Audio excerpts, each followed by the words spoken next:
Hello everyone, welcome to Emmy recipes. ఈరోజు వీడియోలో కొత్తిమీర నిల్వ పచ్చడి చూపిస్తున్నానండి. ఈ పచ్చడిని ఒకసారి ఇలా ట్రై చేయండి. వేడి వేడి అన్నంలోనికి నెయ్యి వేసుకుని తిన్నామంటే ఆహా, టేస్ట్ అయితే చాలా బాగుంటుంది. ఈ పచ్చడి రైస్లోకే కాదండి, దోశల్లోకి, ఇడ్లీలోకి కూడా, టిఫిన్స్లోకి చాలా బాగుంటుంది. ఒకసారి ట్రై చేయండి.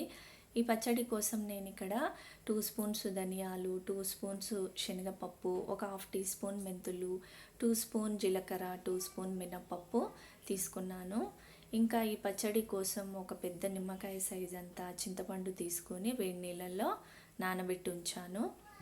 ఇక్కడ ఒక పెద్ద కట్ట కొత్తిమీర కట్టను తీసుకొని మట్టి అంతా పోయే విధంగా 2-3 సార్లు బాగా నీట్గా కడిగిన తర్వాత ఒక న్యూస్ పేపర్ పైన వేసి ఫ్యాన్ కింద ఒక 10 మినిట్స్ ఉంచామంటే తడంతా ఆరిపోతుందండి.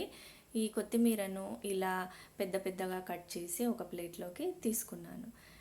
ఇక్కడ నేను ఇంకా కారానికి సరిపడినంత ఎండుమిర్చిని కూడా తీసుకున్నాను.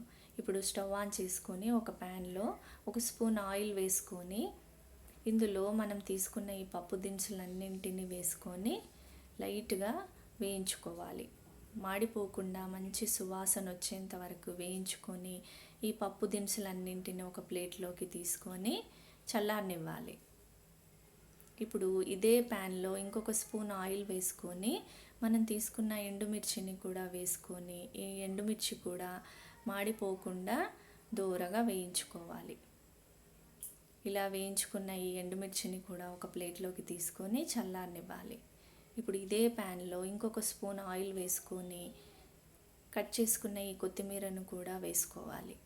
ఇలా ఈ కొత్తిమీర అంతా కూడా ఆయిల్లో దగ్గర పడేంత వరకు ఫ్రై చేసుకోవాలి. ఇలా దగ్గర పడిన ఈ కొత్తిమీరను కూడా ఒక ప్లేట్లోకి తీసుకొని చల్లారనివ్వాలి.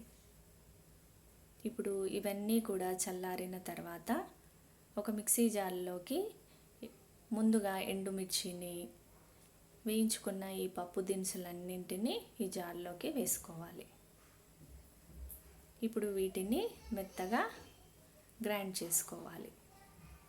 ఇలా గ్రైండ్ చేసుకున్న తర్వాత మనం ఇందులో ఒక 10-12 వెల్లుల్లి రెబ్బలు, వేయించుకున్న కొత్తిమీరను మొత్తాన్ని వేసుకోవాలి. ఇందులో రుచికి సరిపడినంత సాల్టు, నానబెట్టి ఉంచిన చింతపండును ఈ వాటర్తో సహా వేసుకోవాలి. ఇప్పుడు వీటిని మెత్తగా పేస్ట్లా గ్రైండ్ చేసుకోవాలి. ఒకవేళ ఈ చట్నీ గట్టిగా అనిపిస్తే కొన్ని వేడి నీళ్ళు వేసి గ్రైండ్ చేసుకోవాలి. ఇప్పుడు స్టవ్ ఆన్ చేసుకొని ఒక 2-3 టేబుల్ స్పూన్ల ఆయిల్ వేసుకోవాలి. ఆయిల్ వేడైన తర్వాత జీలకర్ర, ఆవాలు, మినప్పప్పు, ఎండుమిర్చి, వెల్లుల్లి, కరివేపాకు, ఇలా తాలింపు గింజలన్నీ వేసుకొని బాగా వేయించుకోవాలి. ఇలా వేగిన తర్వాత మనం గ్రైండ్ చేసుకున్న ఈ కొత్తిమీర పేస్ట్ అంతా కూడా వేసేసుకోవాలి. ఇలా వేసుకొని ఈ చట్నీని ఆయిల్లోనే ఒక 2 మినిట్స్ ఇలా బాగా కలుపుకుంటూ ఆయిల్లోనే ఇలా ఈ చట్నీని ఫ్రై చేసుకోవాలి. ఇలా పచ్చిదనం పోయేంత వరకు ఆయిల్లో కుక్ చేసుకొని స్టవ్ ఆఫ్ చేసుకున్నామంటే ఎంతో సింపుల్ అండ్ టేస్టీ కొత్తిమీర పచ్చడి రెడీ అండి. టేస్ట్ అయితే చాలా బాగుంటుంది. మీరు కూడా ఒకసారి ట్రై చేయండి. ఇలా ఈ పచ్చడిని రైస్లోకి, టిఫిన్స్లోకి చాలా ఎంజాయ్ చేస్తారు, అంత బాగుంటుంది. ఈ పచ్చడిని ఒక గాజు బాటిల్లోకి తీసుకొని ఫ్రిడ్జ్లో స్టోర్ చేసుకున్నామంటే 3 months వరకు నిల్వ ఉంటుంది.